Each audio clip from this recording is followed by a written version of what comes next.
Good afternoon, dear friends. I'm glad to see you. Today is the 23rd of June. And now the next tale, the tale of the Enchanted Prince.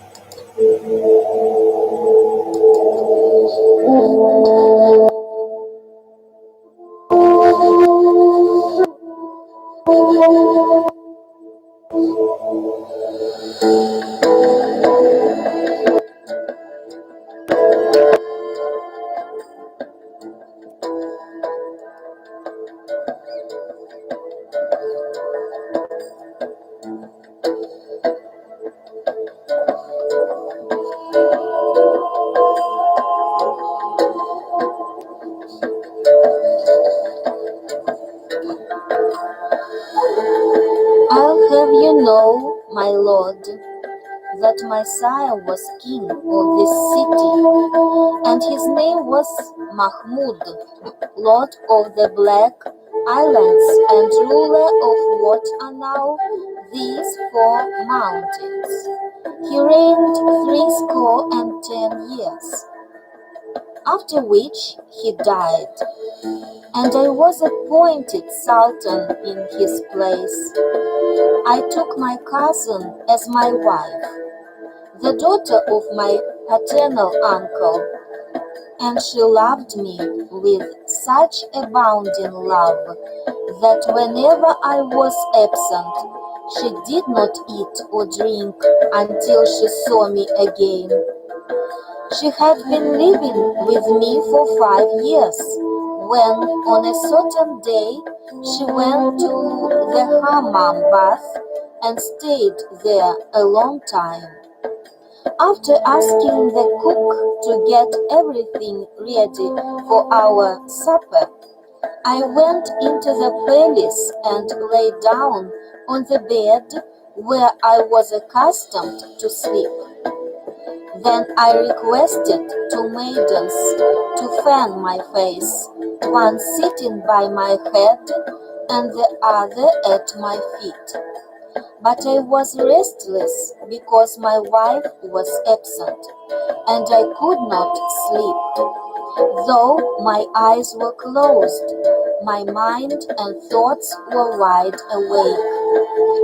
Soon I heard the slave girl at my head say to the one who was at my feet, "How I pity our poor master! His youth is being wasted, and it is all on account of our mistress, that cursed whore who's betraying him." Yes, you are right. May Allah curse all faithless women. Our talented master deserves something better than this harlot who sleeps with someone else every night. "Is our master dumb and foolish?" asked the slave girl who sat by my head. "Why doesn't he question her?" "Shame on you," the other replied. "Our master doesn't know what she's doing, nor does he have a choice. She drinks his drink every night before he goes to bed, so he sleeps deeply and doesn't have any inkling about where she goes and what she does.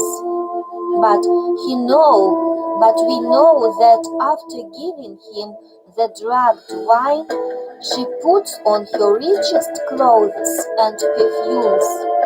Then she goes away until the break of day, when she comes back to him and burns a pastille under his nose, so he can awake from his death-like sleep."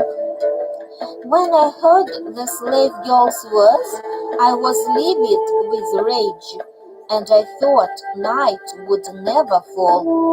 Soon, however, my wife returned from the bath, and we had dinner together. Afterward, as was our custom, we sat half an hour together and got ready to drink some wine. When she called for the particular wine I used to drink before sleeping and handed me the cup, I pretended to drink it, but actually poured the contents into my bosom. Soon I lay down and let her think that I was asleep. Suddenly she cried out, "Sleep out the night and never wake again. By Allah, I loathe you and your whole body. My soul is disgusted from living with you, and I can't wait for the day when Allah will snatch away your life." Then she rose and put on her most beautiful dress and doused herself with perfume. Moreover, she slung my sword over her shoulder, opened the gates of the palace, and went on her evil way. So I got up and followed her as she threaded her way through the streets until she came to the city gate, where she said some words that I could not understand. All of a sudden, the padlocks dropped by themselves as if broken, and the doors of the gate opened. She went through, and I after her without her noticing anything, and walked until she came to the garbage heaps and a reed fence built around a round-roofed hut of mud bricks. After she entered the door, I climbed onto the roof and managed to look inside without being seen. There I saw my wife approach a Negro slave with his upper lip like the cover of a pot, and his lower like an open pot, lips which could sweep up sand from the gravel floor of the cot. To boot, he was a leper and paralytic, lying upon some sugar-cane trash and wrapped in an old blanket and dirty rags. She kissed the ground before him, and he raised his head so as to see her and said, "Woe to you! Why are you so late? Some of my black brethren were here with me for a while, and they drank their wine and had their young ladies.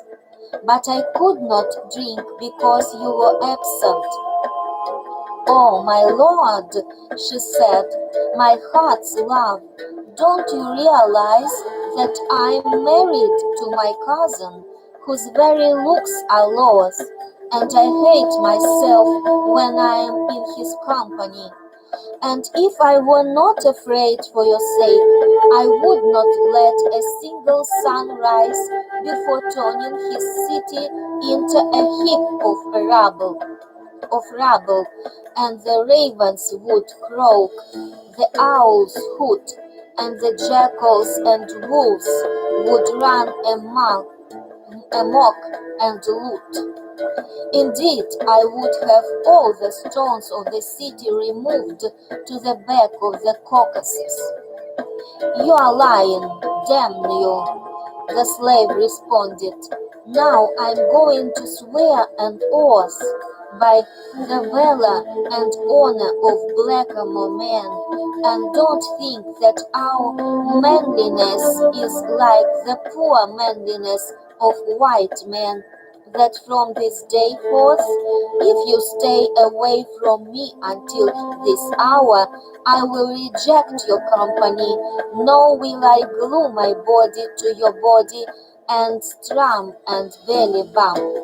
Do you think you can play fast and loose with us, you cracked pot, just so we can satisfy your dirty lust?"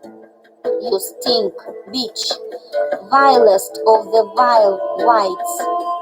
When I heard his words and saw that was going on between these two wretches, the world became dark all around me, and my soul no longer knew where it was.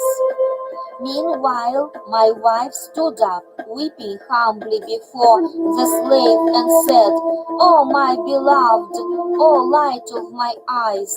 And she did not stop weeping and abasing herself until he deigned to accept her pleas.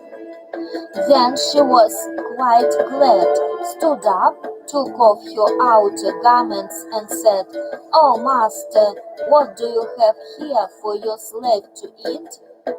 "Take off the cover of the pot," he grumbled, "and you'll find some boiled bones of rats we dined on.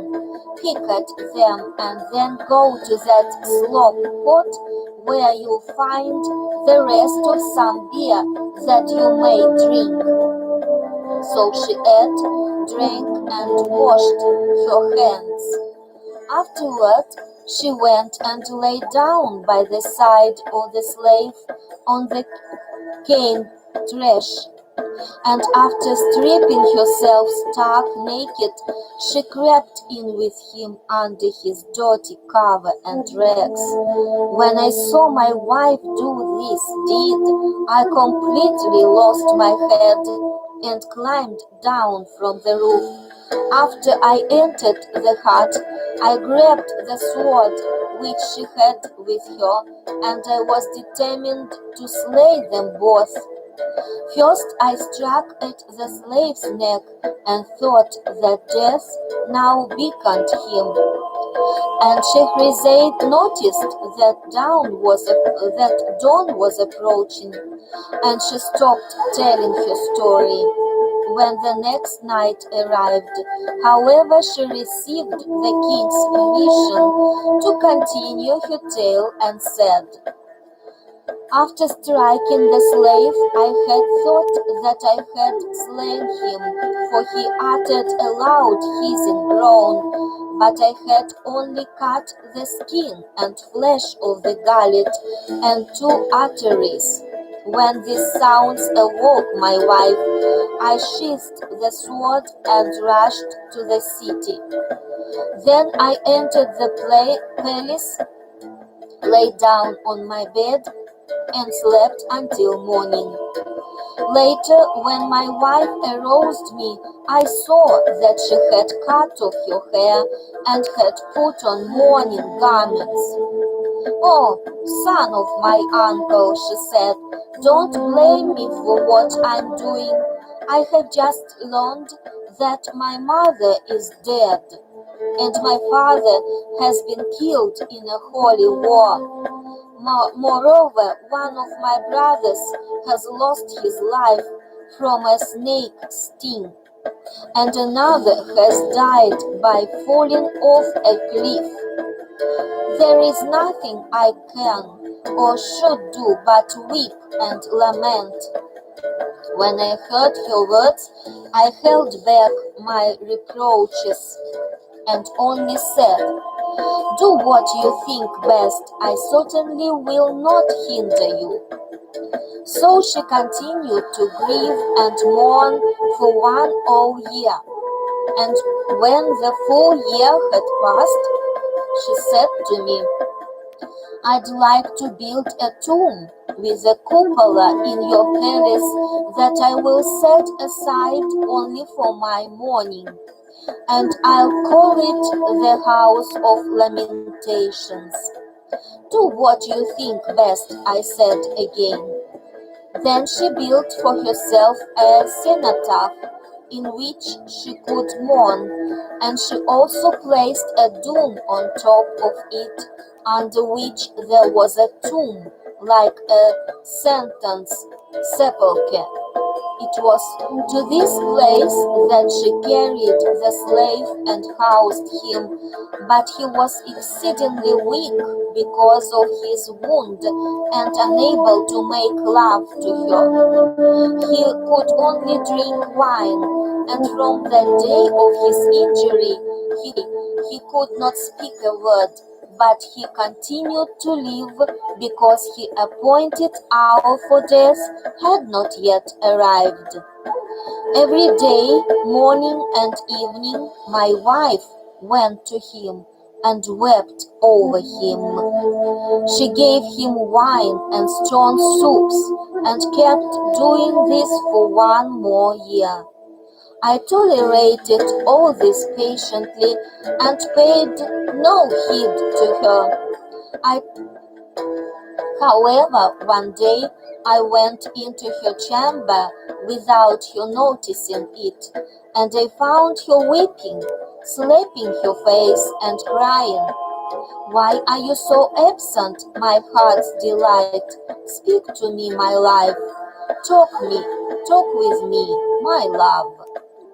When she had stopped weeping, I said to her, "Cousin, let this morning suffice, for there's nothing to gain from pouring forth tears." "Don't try to stop me," she answered, "or I'll do something violent to myself." So I kept my peace and let her go her own way. Indeed, she continued to indulge her affliction for yet another year.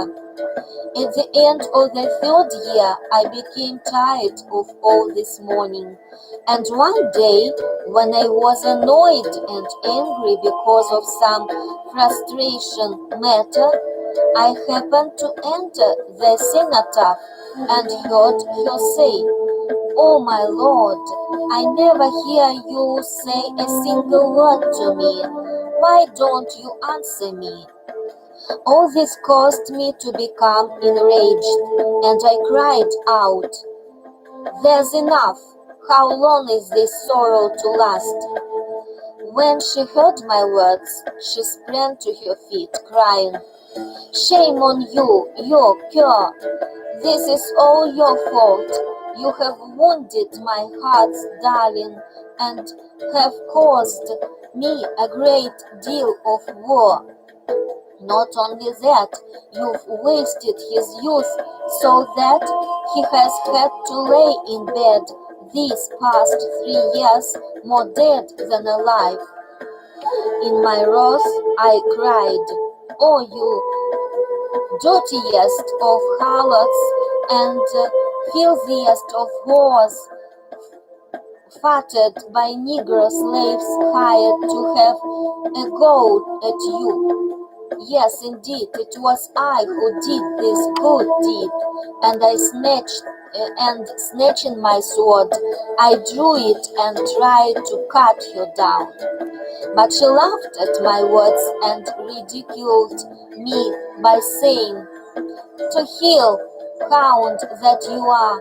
Alas for the past that cannot return to life, nor is it possible to bring the dead back to life, but Allah has indeed placed the person in my hands who did the deed that burns my heart with a fire which doesn't die and a flame which cannot be quenched.'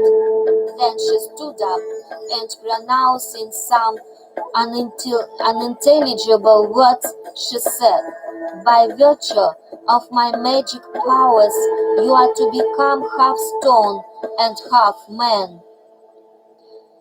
As a result, O King, I have become what you see before you, unable to rise or to sit, neither dead nor alive.' Moreover, she enchanted the city with all its streets and yards, and she used her magic to turn the 4 islands into 4 mountains around the lake about which you've been asking me. And the citizens, who were of 4 different faiths, Muslim, Nazarene, Jew, and Magian, she transformed into fish. The Muslims are the white, the Magians red, the Christians blue, and the Jews yellow. And every day she tortures me and gives me 100 lashes, each of which draws floods of blood and cuts the skin of my shoulders to strips.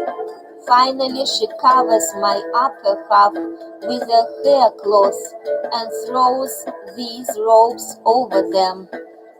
Upon saying all this, the young man began shedding tears, and the Sultan turned toward him and said, "Prince, although you've relieved me of one concern, you've added another.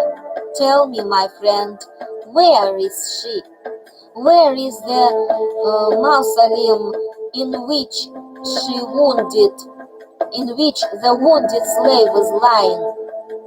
"The slave is lying under that dome over there," the young man said, "and she's sitting in the chamber across from that door. Every day at sunrise she comes to me and stripes me. Then she gives me 100 lashes with a leather whip. I weep and shriek, but there is no power in my legs to get away from her. After she finishes tormenting me, she visits the slave and brings him wine and boiled meat. You can see for yourself, she'll be here tomorrow early in the morning." "By Allah," the king declared, "I'm going to do you a favor, young man, and the world will take note of it. It will be such a bold deed that it will be chronicled long after I'm dead." Then the king sat down by the side of the young prince and talked till nightfall, when he lay down and fell asleep. But as soon as dawn approached, he arose, put on his shirt, drew out his sword, and rushed to the place where the slave was lying. He followed the light of the candles and lamps, and the smell of the incenses and the unguents that led him to the slave. With one stroke of his sword, he killed him on the spot, after which he carried him out and threw him into a well that was in the palace. Soon thereafter he returned to the spot where the slave had lain and put on his garments. Finally he lay down with his sword close by his side. After an hour or so, the accursed witch arrived and went first to her husband, whom she stripped and flogged cruelly with a whip, while he cried out, "Ah, that's enough, take pity on me, cousin." But she replied, "Did you take pity on me and spare the life of my true love, on whom I doted?"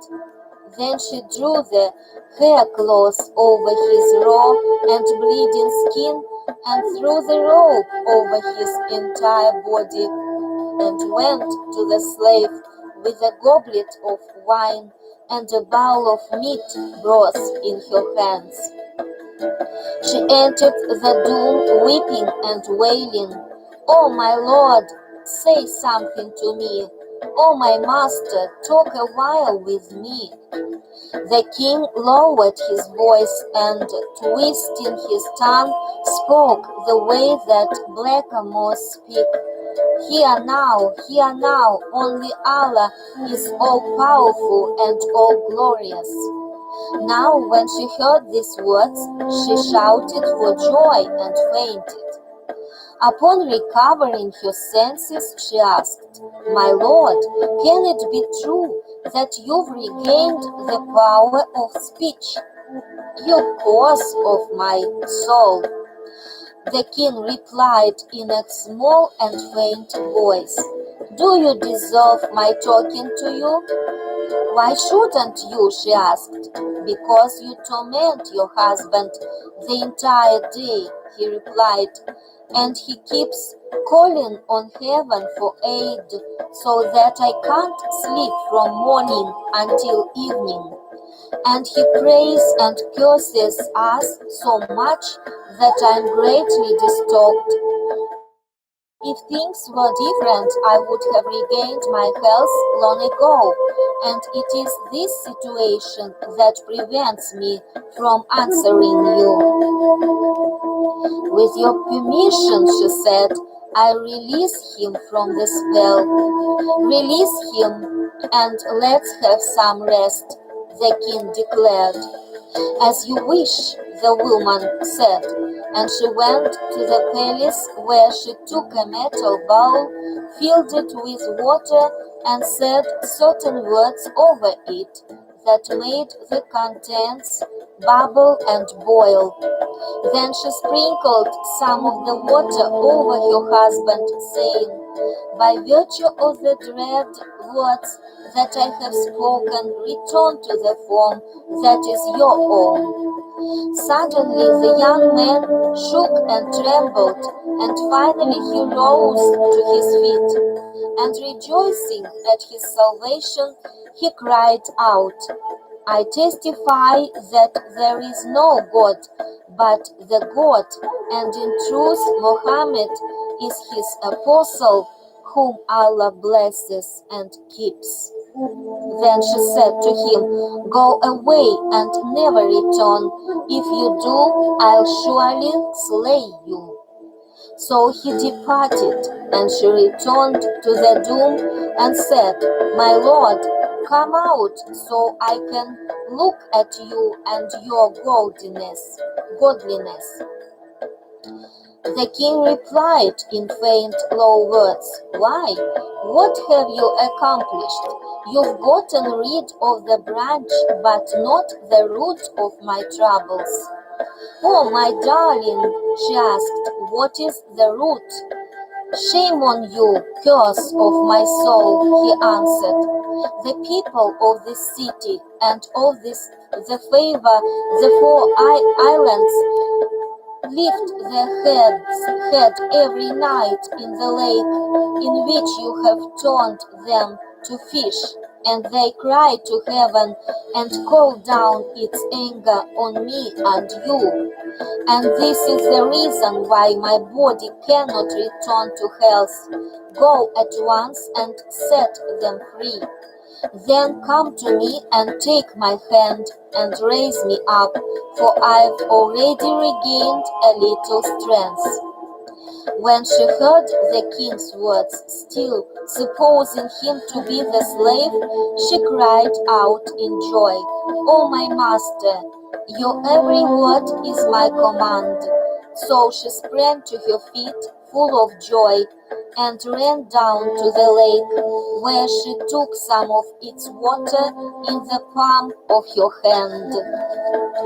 And Scheherazade noticed that dawn was approaching, and she stopped telling her story. When the next night arrived, however, she received the king's permission to continue, and she said, "Now the sorceress took the lake water and said some unintelligible words over it. Suddenly the fish lifted their heads and stood up like men. The spell on the people of the city had been removed. What was the lake became once again a crowded capital. The bazaars were thronged with folk who bought and sold. Everyone became busy once again and began doing what they had normally done. And the four mountains became islands as they were before. Then the wicked sorceress returned to the king, still thinking he was the Negro, and said to him, "Oh, my love, give me your honored hands so that I can help you stand up. Come nearer to me, said the king in a faint tone. When she came close enough to embrace him, he grabbed his sword and struck her through the breast so that the point showed gleaming through her back. Then he struck her a second time and cut her in two, casting her to the ground in two halves. After doing this, he departed and found the young man, now freed from the spell awaiting him. The king told him about his release, and the prince kissed his hand with abundant thanks. Do you want to continue to dwell in the city or come with me to my capital? The king asked. Your Majesty, do you know how far it is between your country and this city? 2.5 days, said the king. But the other replied, You must be dreaming, my lord. It would take a good year for a sturdy walker to reach your country. You wouldn't have made it here in 2.5 days if it weren't for the fact that my city had been enchanted. And now, my king, I shall never part from you. No, not even for the twinkling of an eye. The king rejoiced at his words and said, Thanks be to Allah who has brought us together. From this hour on, you are my son and my only son, for until now I have not been blessed with offspring. Thereupon they embraced and rejoiced. When they returned to the prince's palace, the prince informed his lords and nobles that he was about to visit holy places as a pilgrim, and he ordered them to get everything ready for the occasion. The preparations lasted 10 days, after which time he set out with the Sultan, whose heart yearned for his city, which he had not seen for a good year. They journeyed with an escort of Mamelukes carrying all sorts of precious gifts and rare items, and it took them 12 months before they approached the Sultan's capital. Messengers were sent in advance to announce their arrival, and the vizier and the entire army came out with great joy to meet their king, for they had given up hope of ever seeing him again. The troops kissed the ground before him and were glad to see him safe and sound.